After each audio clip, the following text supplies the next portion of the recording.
I'm Philip Bryan, and I survived HPV cancer in the tonsils. It was a long, hard, um, emotional road with two small children, with daddy having cancer. I guess my story began in February 2022.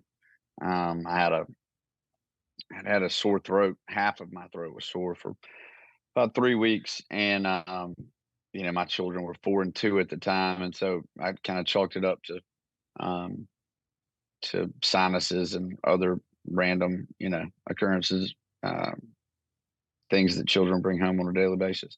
But then I had a physical, kind of already planned, a yearly physical, and I asked my general practitioner about it, and he felt my tonsil and said it was a little abnormal and sent me for a CT scan. And then uh, that night after I got the CT scan, he called me and said there's probably something a little a bigger problem than just sinuses. So 12 days later, I started chemo and radiation for tonsil lymphomic cancer in my neck, and within 72 hours of that diagnosis, I had a golf ball sized tumor in my neck. So it was pretty quick that it all happened, and for the next 6 months, I did chemo and radiation, and the whole deal, feeding tube, um, ended up with pneumonia, on oxygen tank, dropped about 55 pounds, and but ultimately we made it through. And after 35 radiation treatments and 6 chemo treatments, we were a year out and still cancer free. It's sad. I didn't. I mean, I was 45 at the time, and my wife, who's significantly younger than me, but I had no idea about HPV at all, and learned a lot through that process. The good news, it lifted a little bit of a weight that you didn't do it to yourself. That this is something that a lot of people are living with, and not everybody's turns into cancer. But you don't know. It's kind of Russian roulette. You don't know whose is going to turn into cancer.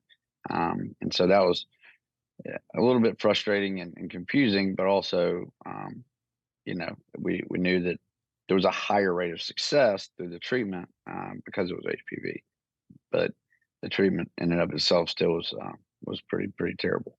My story kind of led to me kind of publicly speaking more and more about it, and through that process, I've had at least weekly, if not every 2 weeks, I've had a call from a family member of a man between 45 and 75 who's just been diagnosed with HPV, with tonsil cancer, for lack of a better term.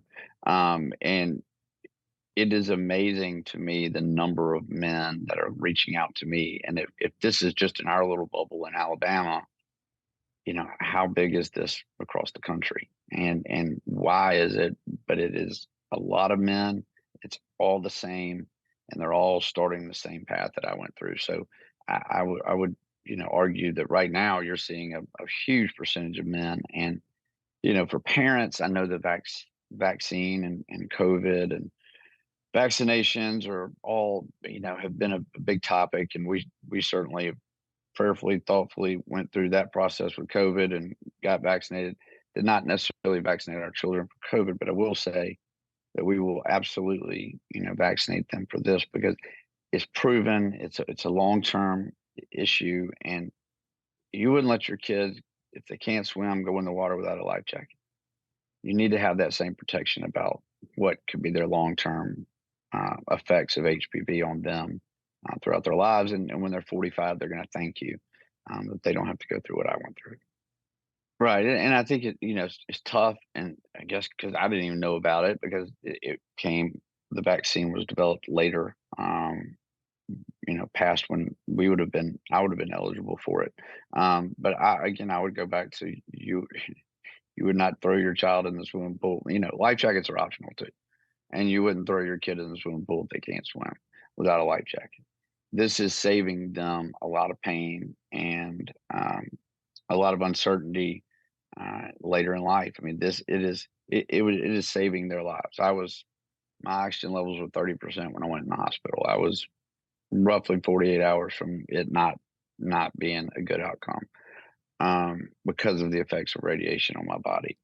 And so I'm just telling you, if you don't take that step, your kids are going to look back and say, "Mom, why?" Because they're going to know that that vaccine was available, or Dad, why? And it is a safe, proven way to prevent your child from getting cancer later in life. Part of my kind of testimony led to a lot of outreach of others, and someone was in touch with me about the organization, and I kind of researched it and talked to a lot of folks about it, and in the end there was there's a lot of folks who aren't willing to talk about their story and HPV, and I really don't care. I had cancer.